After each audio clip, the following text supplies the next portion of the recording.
Hey, how's it going? Okay, this is a real quick review. I just wanted to. I think everybody's in agreement that George was passed Trayvon over here in this corner, and then moved over here and parked over here.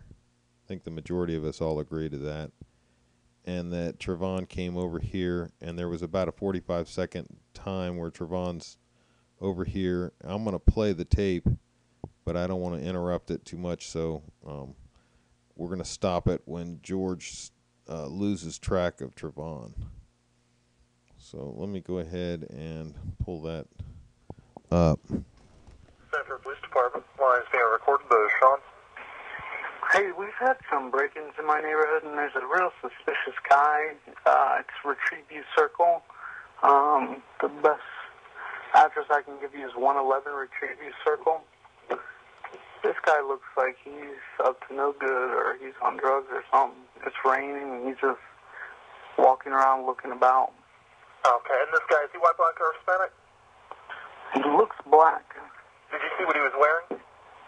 Yeah, a dark hoodie, like a gray hoodie, and either jeans or sweatpants and white tennis shoes. He's here now. He was just staring. Oh, he's just walking around the area? At all the houses. Okay. Now he's just staring at me. Okay, he said it's 1111 Retrieve You or 111? That's the clubhouse. That's the clubhouse. Do you know what he's near the clubhouse right now? Yeah, now he's coming towards me. Okay. He's got his hand in his waistband. Yeah, he's a black male. Okay. How old would you say he He's looks? got a button on his shirt. Late teens. Late teens, okay. Something's wrong with him. Yeah. He's coming to check me out. He's got something in his hands. I don't know what his deal is. Okay, just let me know if he does anything, okay? Yeah, we got him on the way. Right there you could hear Trayvon speak. I wanted to point that out. Just let me know if this guy does anything else. Over here. Yeah, we got him on the way. Just let me know if this guy does. Okay, just let me know if he does Get an anything, officer okay? over here. Yeah, we got him on the way. Just let me know if this guy does anything else. Okay, just let me know if he does anything, okay? And this is also the point where he tells George to keep an eye on Trayvon. So a lot of people miss that, and that's a real important piece of evidence. He doesn't say to get out of his car, but he doesn't say not to get out of his car. He just says keep an eye on him. So, you know, a lot of people will take it that when you say keep an eye on somebody, that means is the best you can, safely. And it looks like that's what George was trying to do. Yeah, we got him on the way. Just let me know if this guy does anything else. Okay. These assholes, they always get away. Okay, that's where he loses him, because he says these assholes always get away. That's where Trayvon cut through this area and went over here to where the mailboxes were, and then you can hear him start his car or back his car out and put it in. You know, he's putting it in gear and he's moving around and he's telling the dispatch the directions on how to get in. Because remember, the police are going to come in through this entrance here up on the top. They're going to be coming straight and then turning left to meet him. He's going to have his truck over here. So I'm going to continue the recording now. Yeah. When you come to the clubhouse, you come straight in and make a left. Actually... And he's not in view of Trayvon at this point as he's backing out and driving around that corner. The corner right here. As he goes around this corner, he loses view of Trayvon, and he comes on around the corner, and he doesn't catch Trayvon again until right here is where he tells in his reenactment where he sees Trayvon run. So let's continue.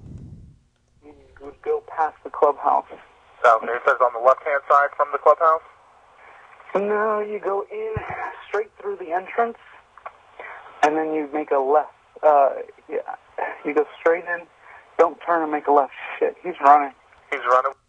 So that's the next point where he sees him, as when he's in that grassy area, which is right here. That's when he says he sees him run. And George has just pulled in here. So he says he runs, and then here in a minute, you're going to hear his door open on his truck. When that door opens, you'll hear the ding of the bell of the door, and the dispatcher will be asking him which way the guy's running.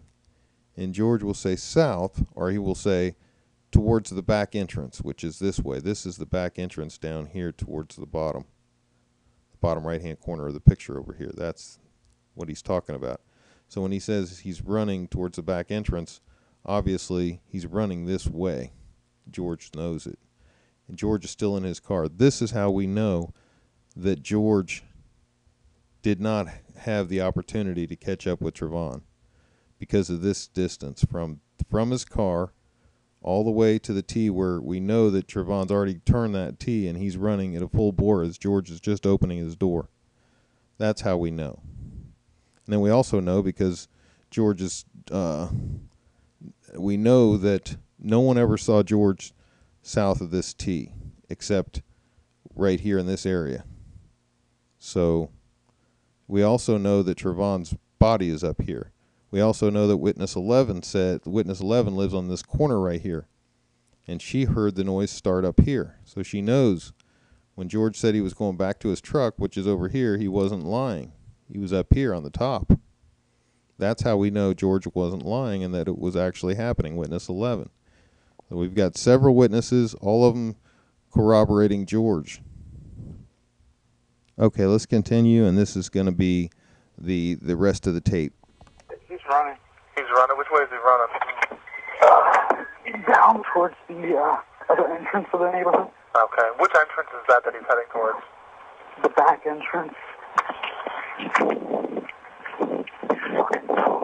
Are you following him? Yeah. Okay, we don't need you. Okay, he said, "Are you following me?" He said, "Yeah." And you can hear the wind or whatever. And then we're going to count the time. I believe it's about 10 to 15 seconds where he slows down and comes to a stop. So he just said we don't need you to do that. So let's count the time. You count it yourself. Do that. Okay.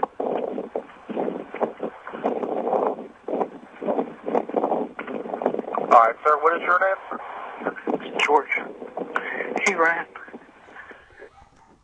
All right, this is where George says that he ran on over to the other side of the tee, which is over here, because his flashlight wasn't working. He's banging on his flashlight. He said there's a light over here, so that's why he went that way.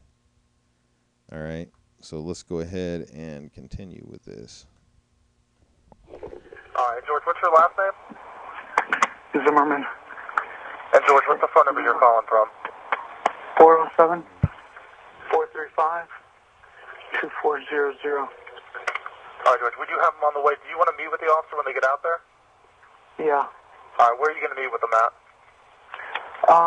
If they come in through the gate, tell them to go straight past the clubhouse and make a left. And then they go past the mailboxes. They'll see my truck. Okay. What address are you parked in front of? I don't know. It's a cut through, so I don't know the address. Okay. Do you live in the area? Yeah. What's your apartment number? All right, so there you got it. You can see that he's talking about, he's continuing to talk. He hasn't moved. He's not walking around. He's over here, and they're asking him where his truck is. His truck's over here. He doesn't know what the address is over there, so that's not an issue. That's not an issue at all and not a problem. Just because he got confused, I have other evidence that shows that he was confused that night about different aspects of it. So let's continue. It's a home. It's 1950. Oh, crap. I don't want to give it out loud. I don't know where this kid is. Okay. Do you want to just meet with them right near the mailboxes then? Yeah, that's fine. All right, George. I'll let him know to meet you with you out there. Actually, Okay? could you have him call me and I'll tell him where I'm at? Okay. Yeah, that's no problem. You need my number? You got it. Yeah, I got it. 407-435-2400. Yeah, you got it. Okay, no problem. I'll let them know to call you when they're in the area. Thanks. You're welcome. All right, so all that time went by, and we've got George is over here somewhere, and Trayvon had all that time to go down here. More than enough time to go down there and then come back. Well, not just that time. That was at least 2 minutes of that call, but he also has the time after that. So there's a few minutes after that where between then and the time that his phone goes dead when he's talking to Dee Dee. So that is why I say this is absolute evidence that Trayvon came back and tracked down George, and that George was actually on his way back to his truck when it happened. And we have that proof by Witness 11 and all the other things. Good talking to you guys. Talk to you later. Bye.